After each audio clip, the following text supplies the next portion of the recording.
Doctor Shri Krishna Singh ji के 62वीं पुण्यतिथि पर हम उनको नमन करते हैं।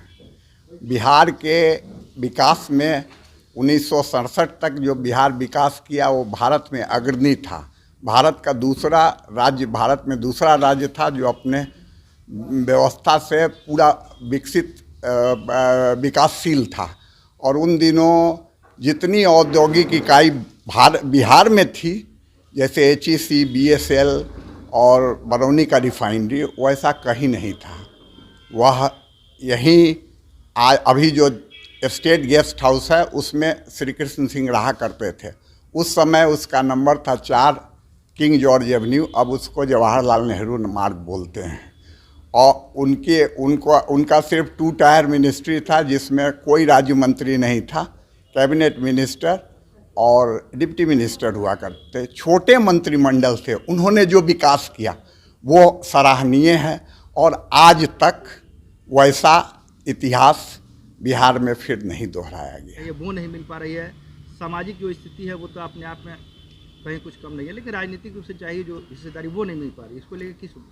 देखिए, श्री बाबू और श्री बाबू के जो सहयोगी उन दिनों के होते थे, श्री महेश प्रसाद सिंह हुए, नवल बाबू हुए, ललितेश्वर प्रसाद शाही जी हुए।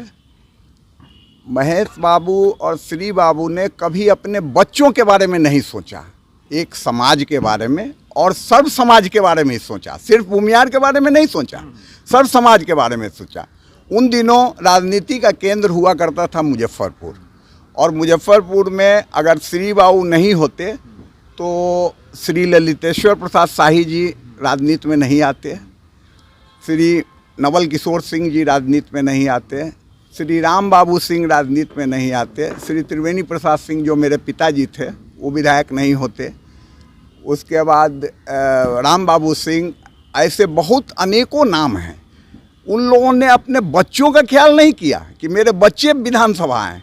उनके बच्चे ये लोग थे जो उनसे कहीं से रिलेटेड नहीं थे, लेकिन उन्होंने एक सामाजिक उत्थान का काम किया। बाद के जो नेता लोग थे वो अपने बाल बच्चों में फंस गए और बाल बच्चों में लोभ और लालच के कारण वो मर गए। अब दिक्कत ये है कि जब श्री बाबू मरे तो श्री बाबू के बैंक अकाउंट में 250 रुपये थे और उसमें लिखा था कि 200 रुपये नीलम शाही, जिनका नाम कृष्णा शाही है, जो बाद में उनकी बेटी नहीं थी, वो महेश बाबू की बेटी थी, लेकिन उनके शादी के लिए 200 रुपये रखा हुआ था। और 50 रुपये उनके एक लड़के थे शिवशंकर बाबू और दूसरे लड़के थे बंदी शंकर सिंह। बंदी शंकर सिंह बाद में मंत्री भी हुए, लेकिन उनके दौर में शिवशंकर बाबू के लिए 50 रुपये रखा हुआ था। कोई घर नहीं था, कोई मकान नहीं था।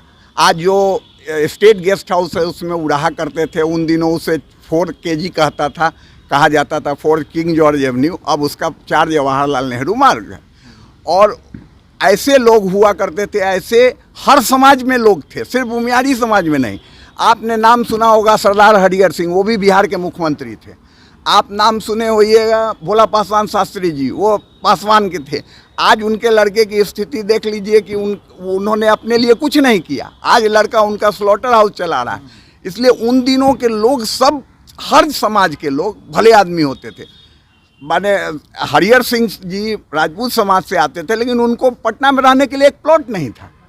तो आपको ये देखना पड़ेगा कि उन दिनों का जो डेडिकेशन था वो आज लोग लोभ लालच में पड़ गए। उन दिनों 324 विधायक हुआ करते थे विधानसभा में, और एक नॉमिनेटेड विधानसभा में विधायक होते थे जिनका नाम H.A. ब्राउन था। मिला के मानते हैं कि उनके नाम पर केवल राजनीति हो रही है, उनके पद चिन्हों पर चलने का कोई प्रयास नहीं। लोग जितने नए नेता हैं अपने बाल बच्चा, अपने स्वार्थ, अपने व्यवस्था में फंस गए, इसलिए आज समाज की और सवर्ण समाज की यह स्थिति है। आगे क्या कुछ करने की आवश्यकता है? आगे यह है कि अगर श्री बाबू को आप सोचिए तो श्री बाबू 1936-38 से लेके और 62 तक जिंदा रहे। उस समय बेस्ट गवर्न स्टेट था बिहार।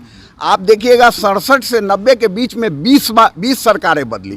कोई 2 दिन चला जैसे सतीश बाबू, जैसे कोई 4 दिन चले सरदार हरिहर सिंह, जैसे भोला पासवान शास्त्री, थोड़े ये 20 लोगों ने समाजवादी होते हुए इन लोगों ने पूरे स्टेट का बंटाधार वहाँ कर दिया कि इसमें डेवलपमेंट टोटल रुक गया। निश्चित तौर पे आपने सही और 90 के बाद से जो स्थिति है वो आपके सामने है, और कोई क्वेश्चन नहीं। आपने सही कहा, 1990 के बाद जो सरकार स्थायित्व हुई, उसके पहले तो 6 महीना कोई सरकार चलती थी, कभी 2 दिन 48 घंटा रहे थे सतीश बाबू। निश्चित तौर पर। सही बात है आपका कहना। तो हाँ। तो आगे समाज कैसे आखिर इस समस्या देखिए, समाज ही नहीं, पूरा बिहार को अगर आपको उठाना है, पूरे बिहार को, तो ईमानदारी से ही आप बिहार उठ सकता है।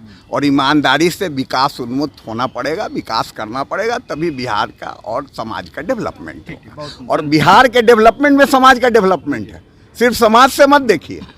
मैं विजय कुमार सिंह, प्रदेश महासचिव, राष्ट्रीय लोक जनशक्ति पार्टी बिहार।